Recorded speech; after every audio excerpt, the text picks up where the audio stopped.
मैं डॉक्टर राजेंद्र कुमार, सह आचार्य रसायन शास्त्र, राजकीय कन्या महाविद्यालय चोमू, आपका हमारे आज के इस वीडियो में स्वागत है। हमने हमारे पिछले वीडियो के अंतर्गत use of redox potential data अर्थात रेडॉक्स विभव के आंकड़ों के क्या उपयोग हैं के बारे में अध्ययन प्रारंभ किया था, जिसके अंतर्गत हमने हमारे 2 बिंदु कंप्लीट किए थे और आज हमारा तीसरा जो बिंदु है वो prediction for metals to liberate hydrogen gas from acids. अम्लों से हाइड्रोजन गैस का निष्कासन किया जा सकता है का अनुमान हम लगा सकते हैं। तो इस बिंदु के अंतर्गत जो सबसे महत्वपूर्ण बात है वो ये है कि ऐसे धातु जिनके रेडॉक्स विभव का मान ऋणात्मक है वे हाइड्रोजन अम्लों के साथ अभिक्रिया करके उनसे हाइड्रोजन गैस का निष्कासन कर सकते हैं, परंतु ऐसे धातु जिनमें रेडॉक्स विभव का मान धनात्मक आता है वे हाइड्रोजन अम्लों के साथ अभिक्रिया करके हाइड्रोजन गैस का निष्कासन नहीं कर सकते हैं। जैसे उदाहरणार्थ जिंक जो है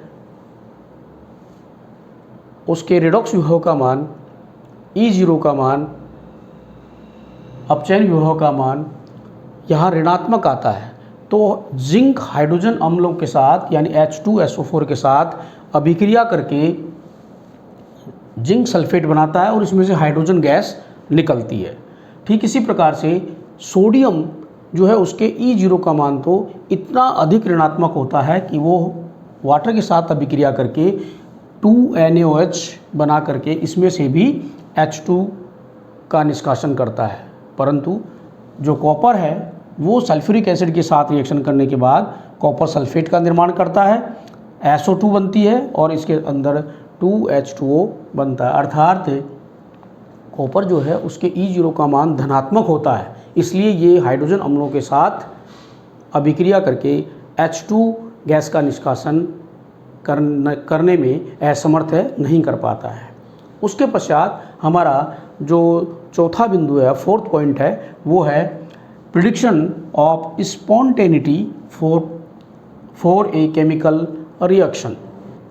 किसी रासायनिक अभिक्रिया के स्वतः संपन्न होने का हम अनुमान लगा सकते हैं E0 के मान के आधार पर, रेडॉक्स पोटेंशियल डाटा के आधार पर।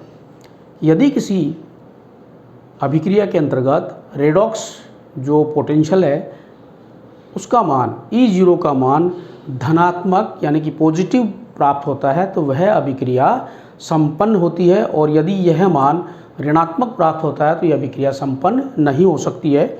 जिसके अंतर्गत हम हमारा पहला उदाहरण लेते हैं। देखिए इस प्रकार से कि कोबाल्ट +2 आयन के साथ टिन सॉलिड की अगर हम रिएक्शन करवाएं तो ये कोबाल्ट सॉलिड में कन्वर्ट हो जाता है और टिन +2 आयन बनते हैं।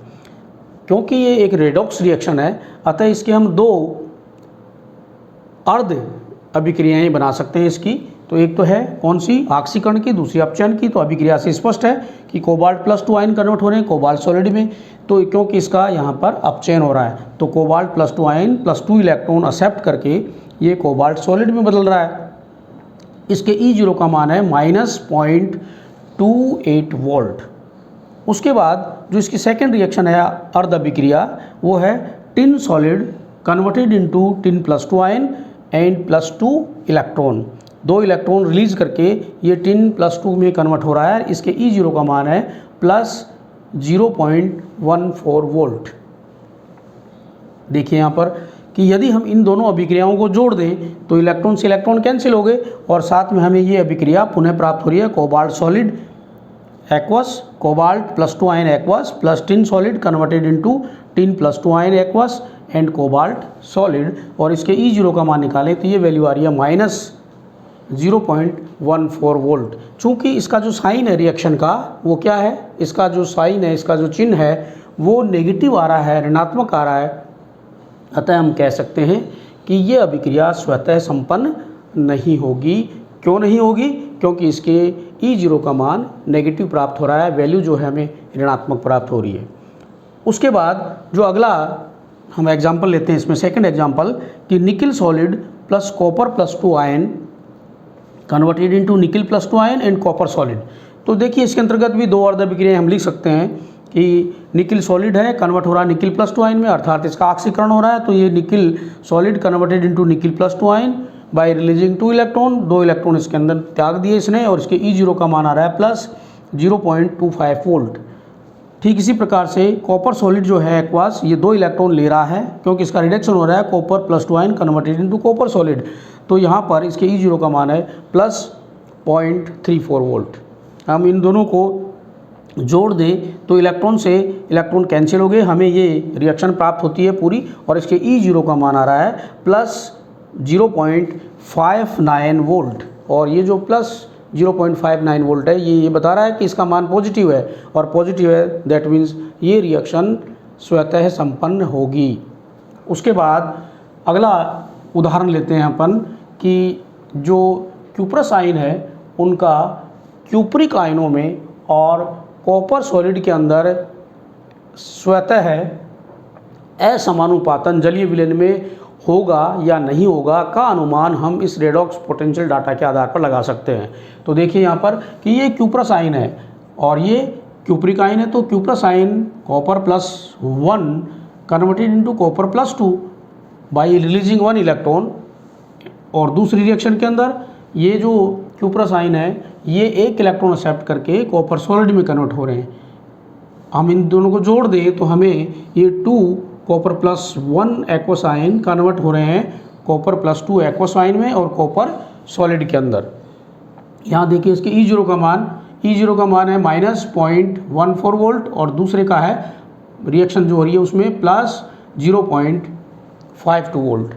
यदि हम इसको ऐड करते हैं तो E0 जो की वैल्यू है वो आ रही है प्लस 0.37 वोल्ट, और चूंकि ये मान प्लस के अंतर्गत आ रहा है अतः हम ये निश्चित रूप से कह सकते हैं कि ये जो क्यूप्रस आयन है उनका जलीय विलयन के अंदर क्यूप्रिक आयनों में व कॉपर सॉलिड के अंदर स्वतः असमानुपातन होता रहता है स्वयं। उसके बाद हमारा जो अंतिम बिंदु है वो है predicting of reaction in laboratory. प्रयोगशाला में किसी अभिक्रिया के स्वतः होने का अनुमान हम इस रेडॉक्स पोटेंशियल डाटा के आधार पर लगा सकते हैं। इसके लिए हमें एक बिल्कुल सिंपल सी बात है, एक सेल का निर्माण करना होगा। 2 इलेक्ट्रोड हैं उसके अंतर्गत, और इन दोनों इलेक्ट्रोड के एक सर्किट से जोड़ने के लिए यहाँ पर वोल्ट मीटर एमीटर जो भी अपन यूज़ करते हैं उसको अपन ने जोड़ दिया है।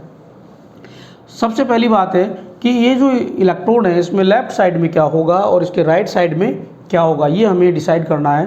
तो लेफ़्ट साइड के अंदर उस इलेक्ट्रोड का चयन करेंगे, उसको लेंगे जिसके E0 का मान अधिक ऋणात्मक होगा, और इसके राइट साइड में उस इलेक्ट्रोड को लेते हैं जिसके E0 का मान धनात्मक होता है या कम ऋणात्मक होता है।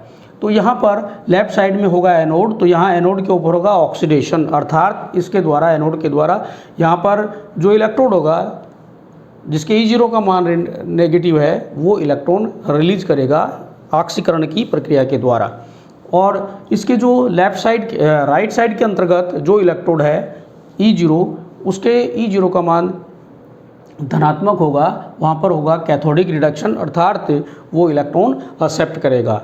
और इस पूरी प्रक्रिया के अंतर्गत जो सेल का निर्माण होगा उस सेल के E0 का मान यदि हम निकालें तो ये होगा E0 right minus E0 left, और यदि ये वैल्यू इस E0 सेल की वैल्यू पॉजिटिव आती है दैट मीन्स ये अभिक्रिया संपन्न हो सकती है। लेबोरेटरी में प्रयोगशाला में ये अभिक्रिया संपन्न हो सकती है। परंतु यदि ये वैल्यू किसकी E0 सेल की वैल्यू 0.6 वोल्ट या इससे ज़्यादा आती है तो हम कह सकते हैं कि अभिक्रिया निश्चित रूप से संपन्न होगी।